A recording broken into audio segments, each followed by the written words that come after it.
তোমাকে আমি ভুলতে পারিনি আমার শুধু একটা কারণে, কারণ আমার বন্ধুরা এখনো তোমার নামটা ধরেই আমারে ডাকে।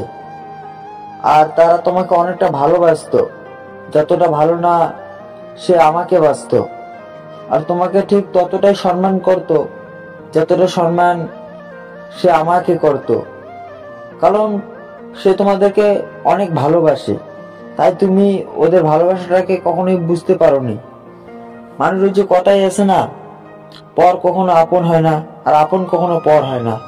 কারণ তুমি তো কখনো আমার আপনই ছিলে না, তাই তুমি কখন আমার ভালোবাসাটাকে বুঝতেও পারবে না। এখন তুমি যেখানেই থাকো ভালো থেকো, মোনাজাতে আমি শুধু এই দোয়াই করব।